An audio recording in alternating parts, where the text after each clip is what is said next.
What's up? You're listening to The Long Game, and I'm your host, David Lee Kim, co-founder of Omniscient Digital. In this episode, we hear from Ben Pines. Ben is the director of content at AI21 Labs, an artificial intelligence research and development company, and the parent company of Wordtune, an AI-powered writing tool that helps users improve their writing. Ben previously served as head of content at Elementor, one of the most popular WordPress website builders, where he created and managed the company's content strategy and established Elementor as a leading player in the market. In this conversation, we talk about generative AI tools and how they're going to impact the jobs of writers, editors, and SEOs in a good way. He explains how it'll be even more important for humans to have a role in the content production process to create differentiated content from first-hand experience, something that AI tools can't do, at least not yet. He gives an example of how his writing process has changed using Wordtune and ChatGPT, and how this improved process can be extrapolated to how content teams are going to be structured in the future. At the end of the day, there's a certain magic to content marketing. People don't have to be on TV or be rock stars or celebrities to build a relationship with their audience. Many of the people we admire and look up to are people whose content we followed over many years, whether it be on Instagram, a blog, or even TikTok. That magic can't be replicated with AI tools. This was a really fun conversation about a world with generative AI tools without the doom and gloom that you typically hear about.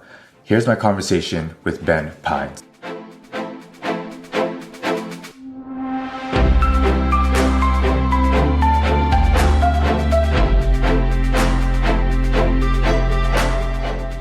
Ben, welcome to The Long Game.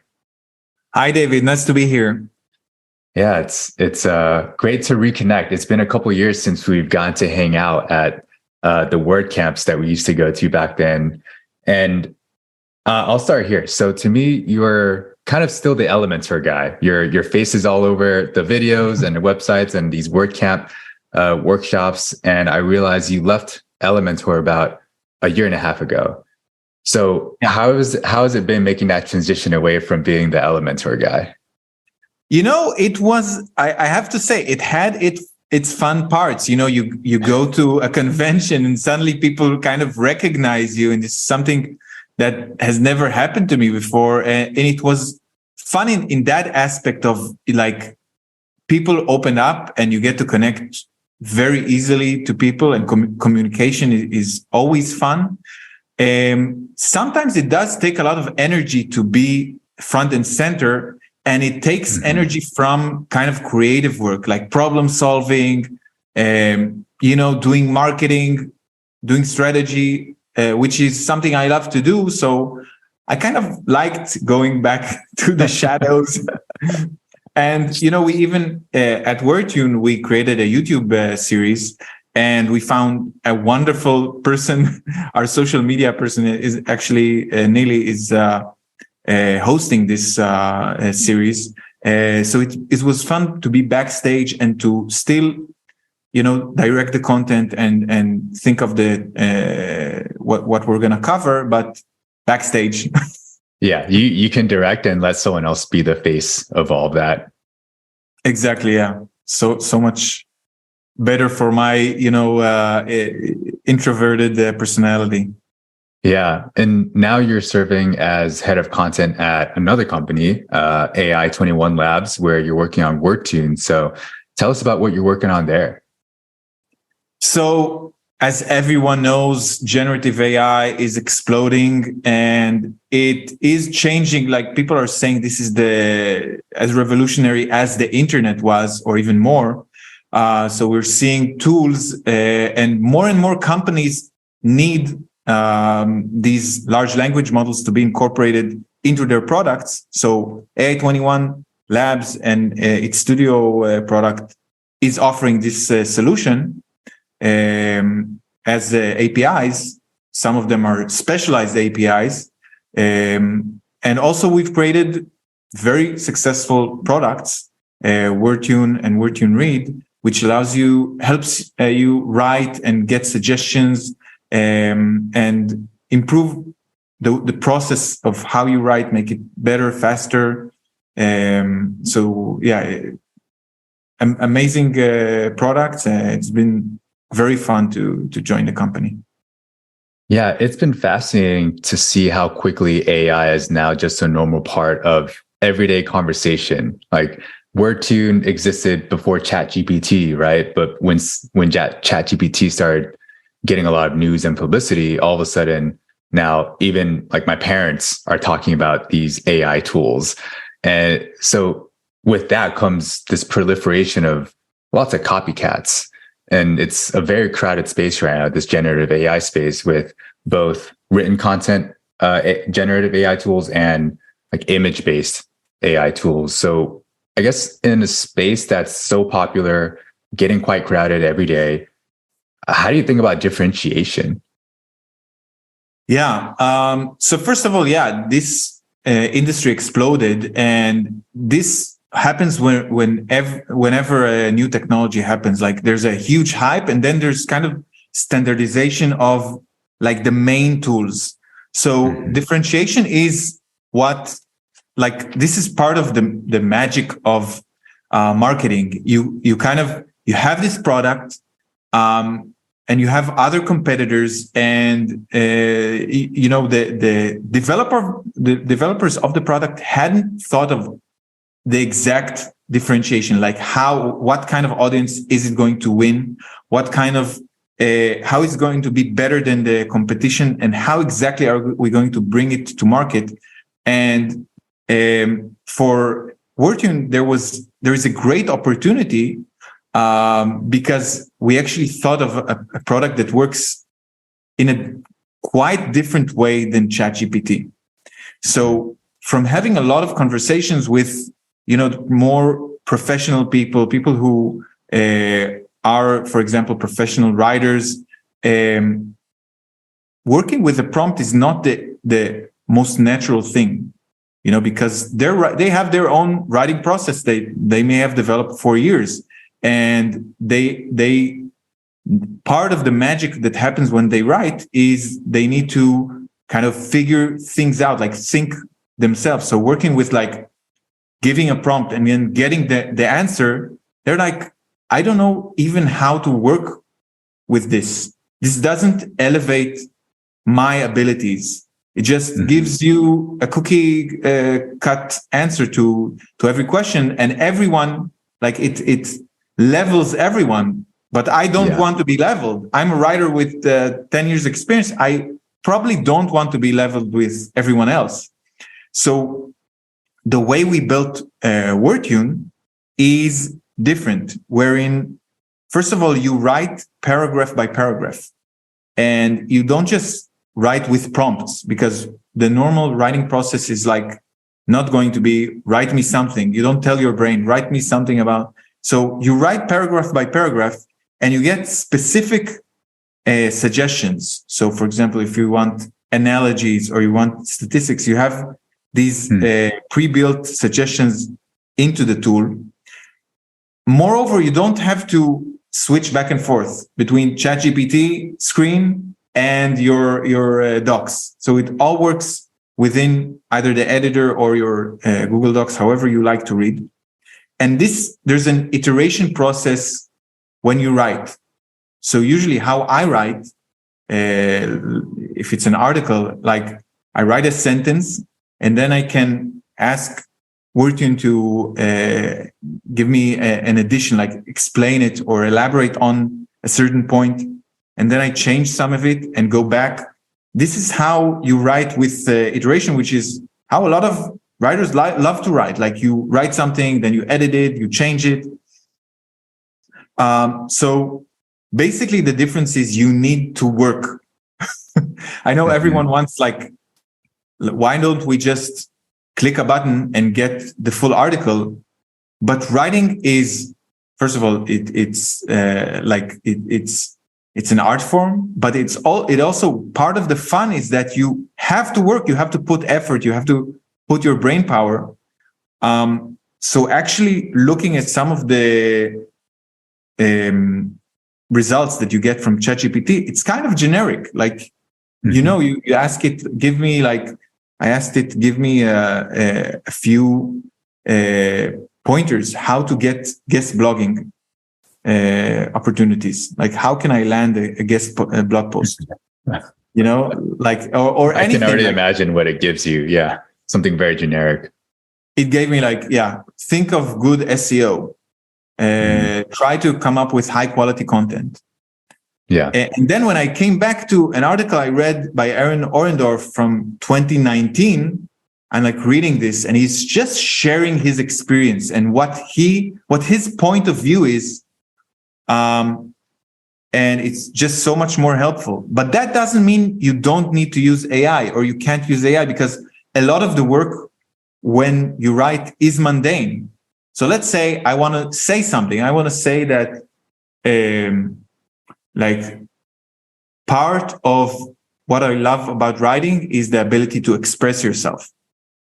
But then I need to elaborate, because for the reader, it's not enough to keep your article as a point. You need to elaborate. So here, AI can really help and shorten the process, because it can give you suggestions that you can work off of. And this way, again, it's the iterative process. You're building it paragraph by paragraph, sentence by sentence, just doing it a lot faster. Yeah. It seems like that's the big thing a lot of people are getting wrong about these generative AI tools, including Wordtune, where the talk is always about how easy it is to produce content and you don't need people writing anymore. Like you saw the news about BuzzFeed and CNET probably like firing people or like just focusing on using AI generated content. But you still need, like if everyone's using the same tools, everyone's going to write the same thing. You still need the human touch to include that personal experience, instead of like an AI is not going to have that personal experience they can pull from, at least not yet. But you need someone editing it and including like the human touch and element of why it's worth reading this article and trusting them more than this other article that was just written by pulling the average of what they found on the internet. Well, if you think of like what text can do, I think this technology has made us think again. What is even content? What is the written word? What does it mean? Mm-hmm. Why should we read articles and blog posts? And it all comes down to what's the purpose? Like, why do I read it? Sometimes I do need the generic stuff. And I think over the years, partially because of heavy SEO, a lot of the content we're seeing by humans is resembling this kind of cookie cutter generic advice. But the people who are successful in marketing, I'm talking about Rand Fishkin and Brian Dean and really the people who move this this industry. They came up with, and they keep coming up with, ideas that change how people work. This is not only in marketing. You have psychologists that have still like, books that have been written 100 years ago by Freud and by, scholars are continued to be taught in universities and change the direction and change, think of the Declaration of Independence. So yeah, it's original thought. Like you can't use an AI to form original thought. Maybe you can, but you do need a buffer. You do need kind of someone who is like going, okay, this is a good idea. It might be good for brainstorming. Like I wouldn't knock it off if you are skeptical enough and you know how to challenge. That's part of the power skill of a good marketer and a good writer. They know how to challenge ideas. So if you can challenge the ideas and kind of try to attack it and don't take it as face value, then it can help you, with brainstorming and coming up with an outline and thinking about it. But sometimes for some of the content, because it's a reflective tool, for some of the things you're going to need to think of your main idea. What is the main thing I want to say here, So you can direct the AI to kind of be aligned with what you want to say. Yeah, it's interesting. You're making me reflect on how I've asked my friends this, I've asked other marketers this, and I do it myself, but I find myself when I do a Google search, I'll type the query like what car, like best car to buy under this budget, Reddit. I always add Reddit to the end of the search because that's where I can get the people being honest and sharing their personal experience versus if I just put that into Google, I'm just going to get a bunch of like review sites that are SEO optimized, but don't actually give me like an answer of what car is really the best. And I wonder if it might, because of this, we were going to get more of those personal experience in the content and less of the generic SEO content where there is no firsthand experience. Like I want to read an article from someone who bought 5 different cars or like test drove 5 different cars and told me what they liked about each one that normally I would find on Reddit, but maybe because of the way things are working now, those people are going to go back and update all those articles with firsthand experience. I think in general, search is being like search as a general idea. People searching for knowledge is being transformed even before ChatGPT. So you've had a lot of talk about TikTok, the younger generation going straight to TikTok and searching, because when you are going to, let's say you're going to Paris, you want to see what people filmed, and it's better than just getting some SEO optimized results. So these parallel lines are happening at the same time, and both industries need to kind of stabilize. So for generative AI, we need to come up with like a general, I don't know, maybe alternative to Google that brings you AI results that are better. And for the TikTokers, hopefully the advice we're going to see there is not going to be only from 16-year-olds, because the amount of experience they have in the world, I don't know if it gives them, they might have understood or cracked the algorithm of TikTok, but that just means that TikTok needs to find its own, EAT algorithms, like expertise algorithms, the way Google did. So I guess all this is going to happen. It's going to change how search is going to be done. And I think it's going to change how companies and individuals think about, SEO and traffic and strategy and all that. So this might be a silly question, but it's one that I've thought about and I've gotten from many other people. And you're a leader in marketing who's thinking deeply about these things.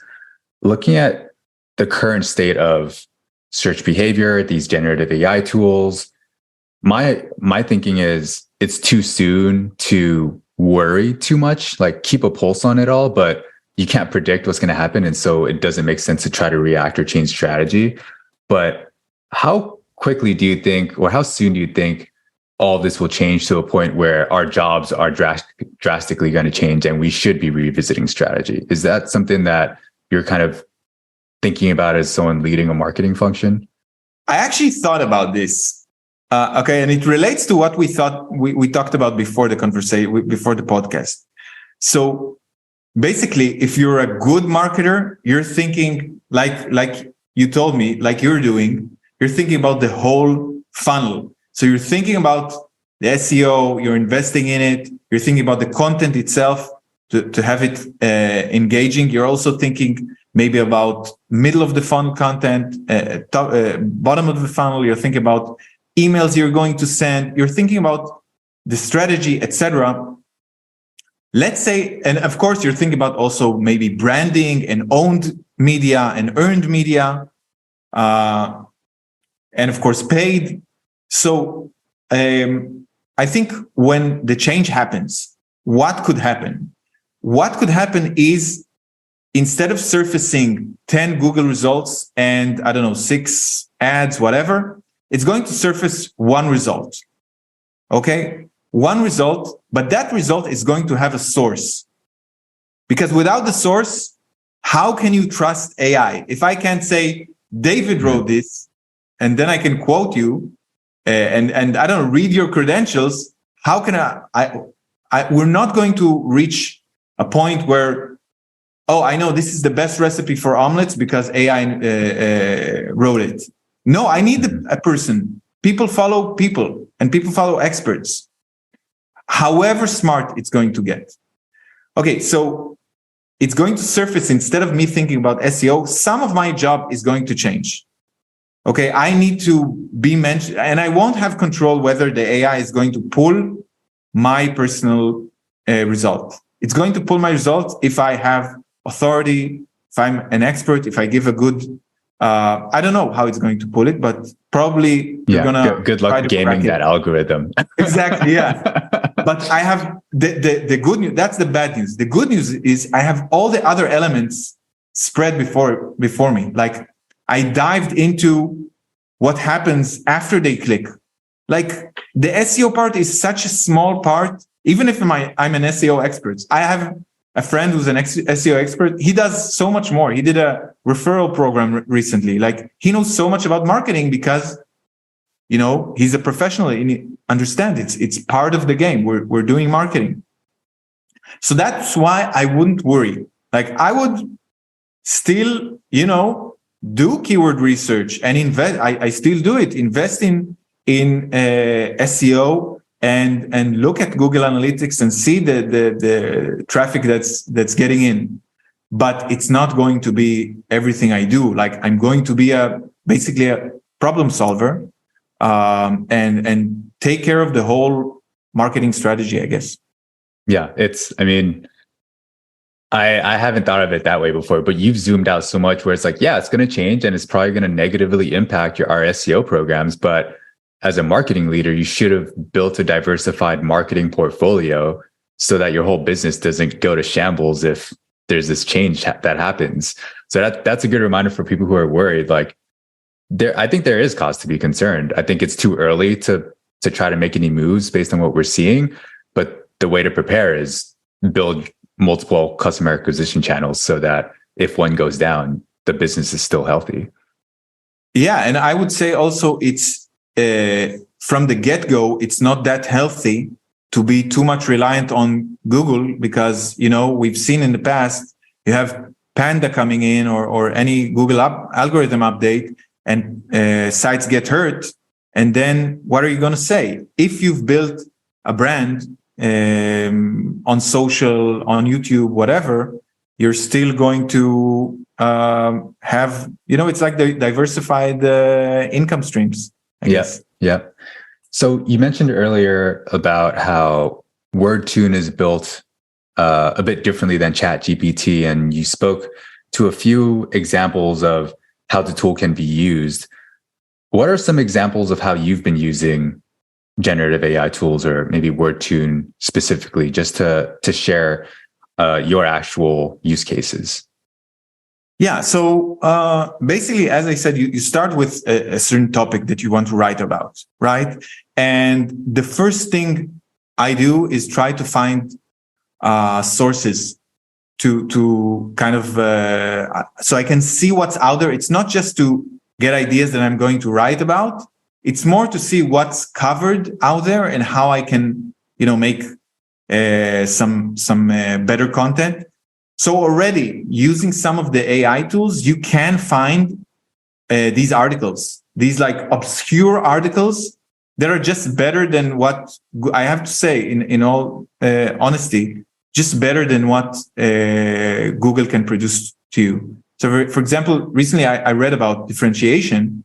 So I asked for like examples of brands that did differentiation. And I didn't see only the first results that you always see, like HubSpot and WordStream. I saw a diversified, really in-depth articles that really helped the research. Okay, so now we have the sources. What's great is to skim them using AI. So I use our own tool, Wordtune Read, just to get like blocks of texts that I can skim through, and I can skim through article. Like usually, let's say for a general article, I'll read about between 4 and 10 pieces. Even 4 articles of, each one is like 3,000 words. Even that is like a long time. And what if some of the articles, I don't know, some of the articles might be not good. So garbage. Yeah, like total garbage. So a great way to find out is just to skim it. And you do need some experience to know the garbage ones, because it takes a lot of reading to kind of notice when someone is bullshitting you. And, so, okay. So then I have kind of the ideas. I've done the research, and I can create an outline. To tell you the truth, I don't work with outline. I usually have some sort of basic outline, but I like to change it, because as I write, I discover new things and new ways to structure it. So my outline changes tremendously. But you can use one of the tools to create the outline, like ChatGPT. And now is the important part, the big part, turning your points. You have points that all are supposed to prove your big point. So you have points that need to be elaborated on. So here I use Wordtune spices, and sort of it saves me so much work. So I created an article about how to write your LinkedIn bio, and I just used it. I did the research. I had like this new concept of like writing a bio according to the first sentence you write.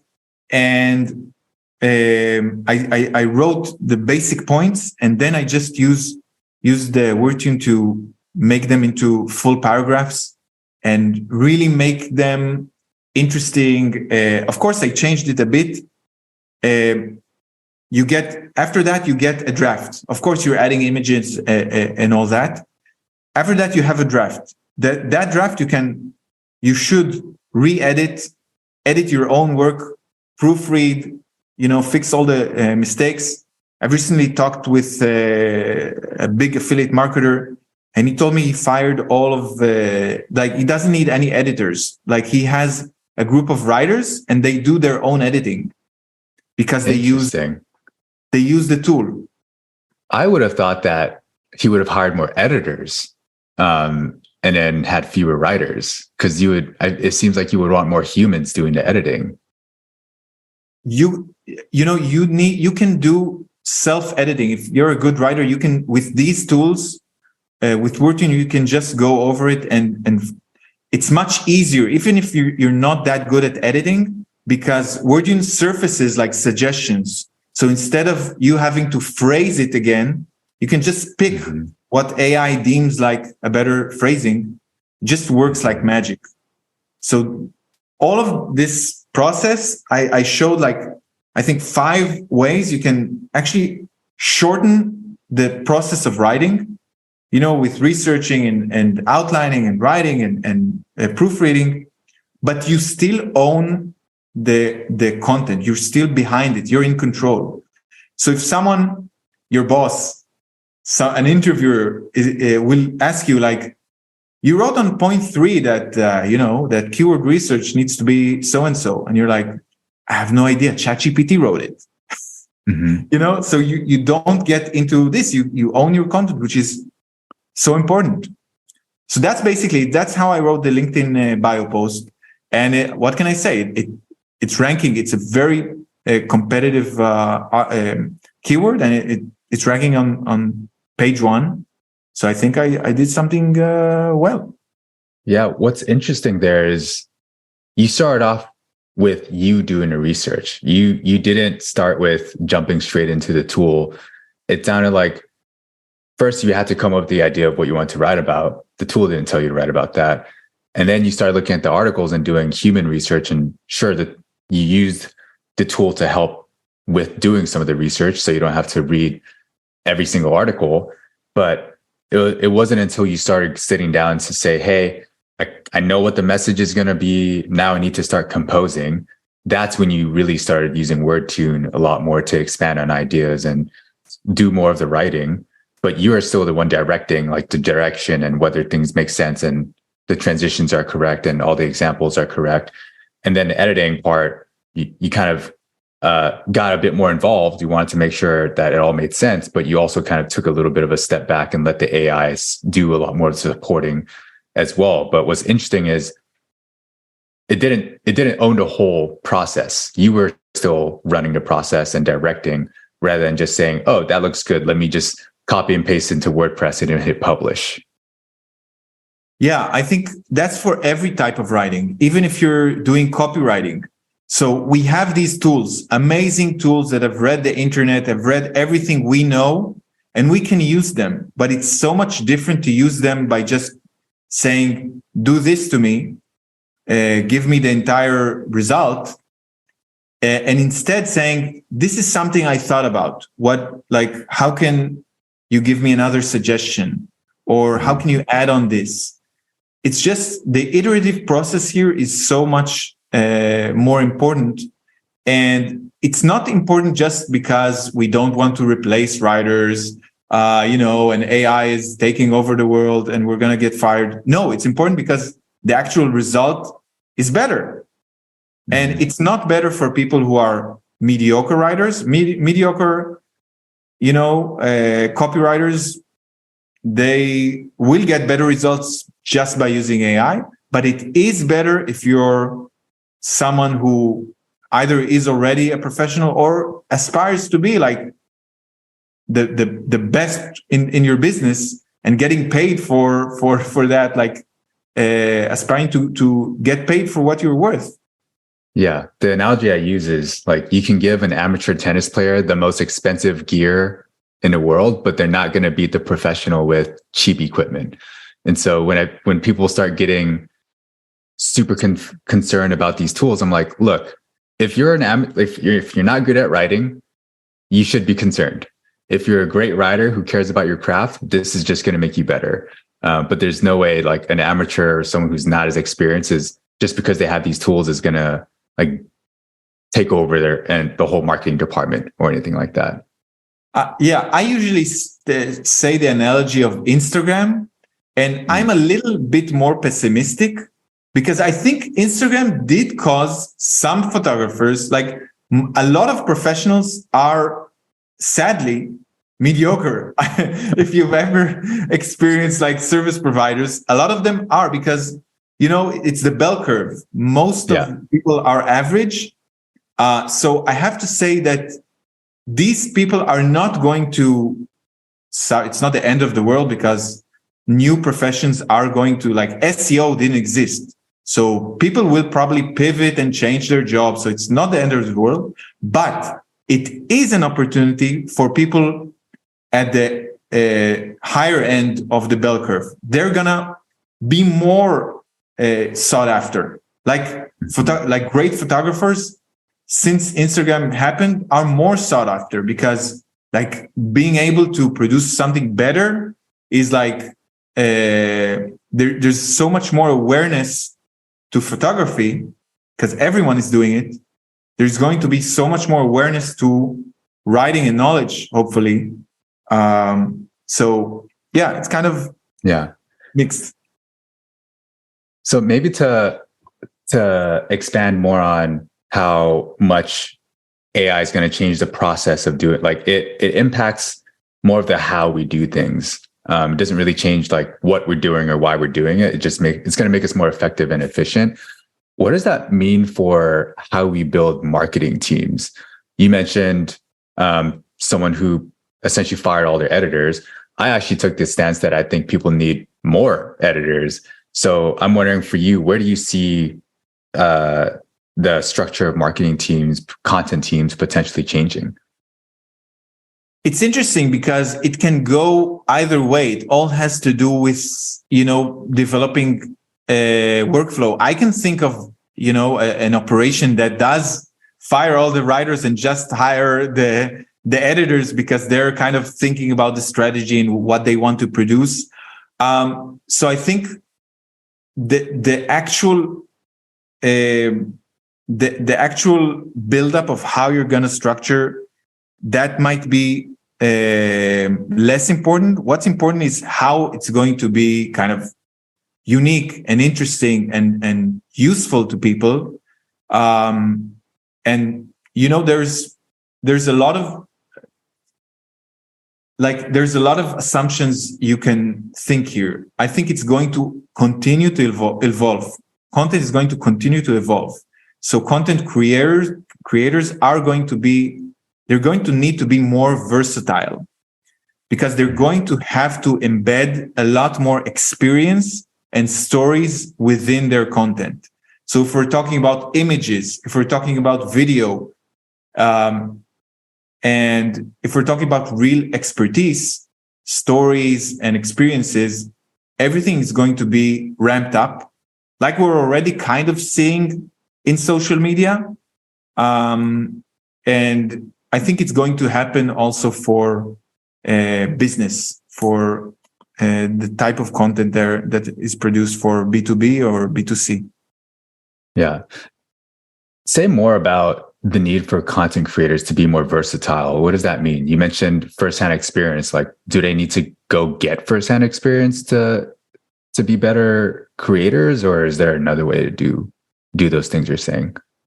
Okay, we mentioned the fact that like experts are going to reign, because once you have AI producing content, you're going to need a lot of people, a lot more experts kind of filtering. Okay, I'll give you an example. Mm-hmm. You're asking ChatGPT, give me 7 techniques for LinkedIn marketing.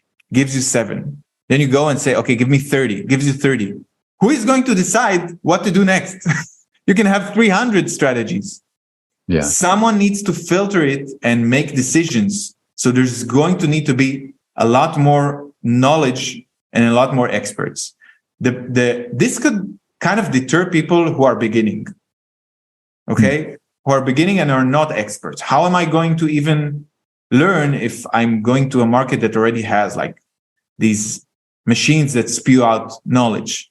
But I think that the new movement of, I think it's called building in public, or building in public, BIP. Mm-hmm. Like, I think this is going to allow people to kind of be novices, but still be part of the game. Because when you're building, you're learning, and you're sharing it as you do it, then you're useful to a lot of people who are also doing the same thing. So we're seeing more people building in public. One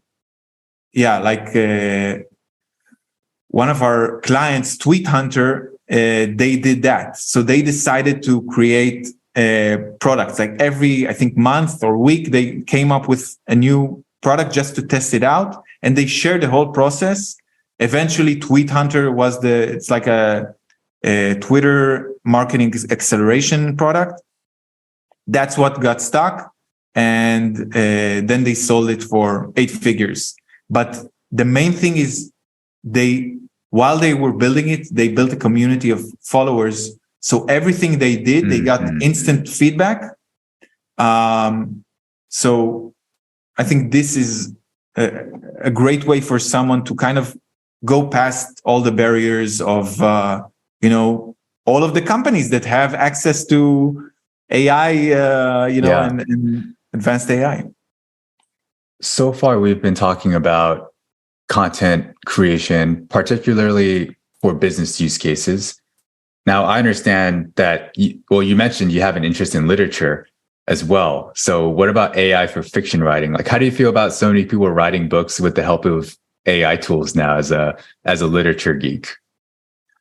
Okay, that's a good question. I think I read somewhere that these machines are very, it has to do with the purpose of why you're writing.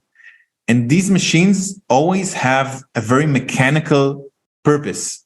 They're geared toward, that's why I think a lot of the answers are like advice, question, you get an answer. It's like very mechanical and strict. But with art, and it could be Picasso and it could be Thomas Mann, it's something different. The purpose is different.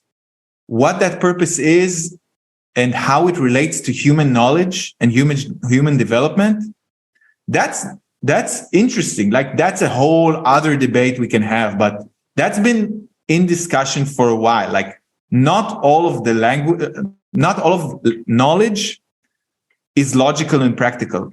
A lot of the knowledge is actually nuanced, and it's hidden inside these books. Like Brother Karamazov and all those great books of history and of the present. So I think I don't think AI will ever. Maybe AI will produce some, something that geeks will put somewhere in their cupboards just for fun. But I think people will always kind of want to read fiction. I love it. And could it help the process, like brainstorming? I don't know. I think authors are less flexible in the way they write. They're more traditional. You have a vision of the story. Than content marketers. But who knows? I don't know. For me, content marketing also has, it's not that similar. It also has some sort of magic to it. It's not only logical, If you look at the people that have been in this industry since it began, it's really interesting. Like, because they're not stand-up comedians, they're not producing something that you laugh with. It's not, they're not rock stars, it's not hit songs that you hum on the drive. It's content, but still somehow you end up liking these people. And they're mostly talking about, I don't know, like content marketing or writing. I think it's something maybe only marketers can understand, but there is some sort of magic to it. It's not only like logical. So that's why I think I like this profession, because basically, think of Pat Flynn, like how he started sharing his story, sharing his family pictures and everything. I think there's something about the internet, like the power of the internet to reach a crowd, which hasn't, like, it's a fairly new thing still. So I think it still has some sort of magic. It's just going to continue to evolve, I guess. So looking at your journey here, like you've been in content for a long time. It's clear that you have a lot of strong opinions and you care deeply about the craft and how it's evolving. But when I was doing my research into you, I realized you started off like doing sales for Hebrew courses as a sales manager. And then you moved into like SEO and PPC. And then there was a point when you were managing actors and entertainers. And they had a marketplace for booking entertainers. And then you end up in content. Like, I guess looking back, in 2020 and all of that, but like looking back, how do you connect all the dots? Like, what were the things that led you here to be this person now working in content in a world of AI starting to change everything? Yeah. Well, it's a good question. I think, first of all, there's something, I think Dave Gerhardt said, like, that marketing is sales at scale. So I think that first job of being a salesperson, that really gave me kind of the insight of how to influence and persuade people in a way that is not cringy. And that kind of remained, like, still there are two elements that I love about content marketing. One is the ability to get into the minds of people and sort of help them, kind of either by educating them or entertaining them, like sort of giving them something that they can find useful and connecting it, of course, to, to your product or something like that. It's sort of like a good cycle where the company you're working for is profiting, and they're profiting because they're being educated. I really felt that at Elementor, and I still feel that with Wordtune. So that's one element. And the other element is really the love for written word. Just everything everything I do, if it's video, writing a video script or a blog post or a message or a copy, just the power of the written word. Think of how ancient it is and the history of it, and just chiseling at a sentence and making it perfect. There's something about it. I don't know what, but it connects me to everything else, like theater and literature. So I think feeling that connection to the world is also very nice. That said, there are something a lot of things in marketing I don't like. Yeah, let's get into those. What don't you like? It's I don't know, like it's sometimes, obviously being generic or doing the same thing. It's someone I really love that talks about it is Jay Akanzo. Mm-hmm. He talks a lot about like breaking the mold and doing something that's kind of unique. And sometimes you can't. Like sometimes you do need that play-by-play, like playbook content. And it's part of the challenge. Like it couldn't be all sunshine, Yeah. I guess. Yeah. Sometimes there's just that bit of work that just has to be done before you can get to more of the fun stuff, the foundations. Yeah. Exactly. All right. So I know we're coming up on time. I got some closing questions here for you if you got a couple minutes. Yeah, sure.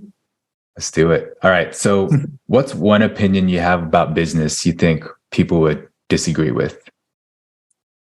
About business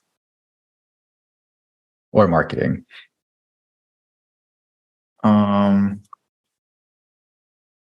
Yeah, I think maybe to be kind, maybe just to be kind and sensitive. That's the best way to do business. Yeah. I love it. It feels like we're starting to move more towards that, but it does seem like that's still not something people think about when it comes to business. Yeah, for sure. Or like, I don't know, like, I think another thing that comes to mind is like the obsession of productivity. I think that's a hoax.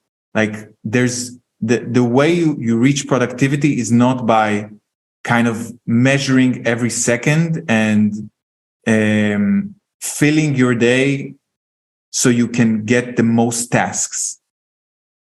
I don't think that model of productivity actually works.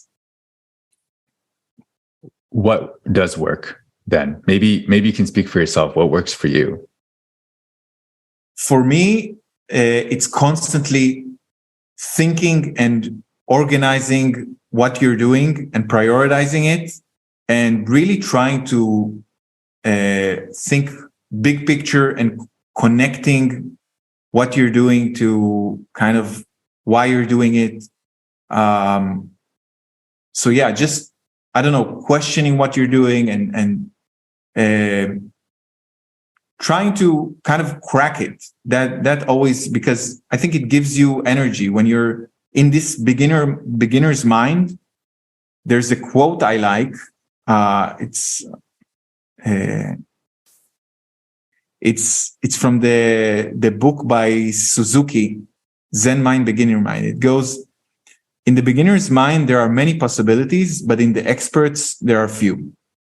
And I think this is exactly, once we are set with a very rigid routine and we know exactly what we're doing, we have a strict outline, we have strict day before us, everything is laid out, our creativity dies. So I think there needs to be I'm all for automation and programs and all that, but you need to incorporate into it some sort of way to tap into other things. Mhm. I love it.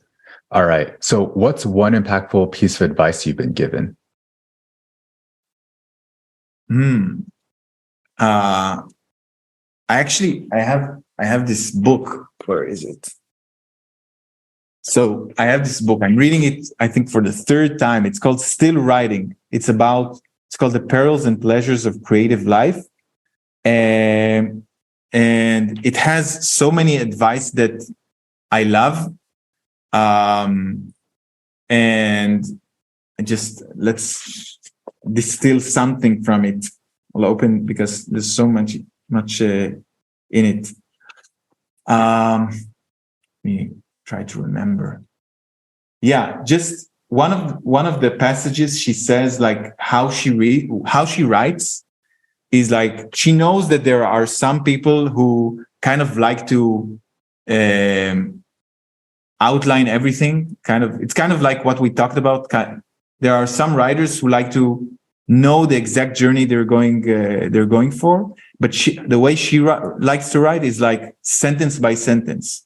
And she says it's like walking in the dark or driving in the dark, and you can only see like 2 meters ahead, but you're still going because you know that you're going to get somewhere. And there's something about this way of writing that is just, it makes it a lot more interesting and magical. Yeah, it's the act of writing itself is helping you form your ideas. Yeah, exactly. And you don't know even where you get it from. Yeah, you said that's Still Writing. Is that Danny Shapiro? Is that the right author? Yeah. Awesome. Amazing book. So maybe it's the same answer, but what's one book you'd recommend more people read? One book I recommend people read.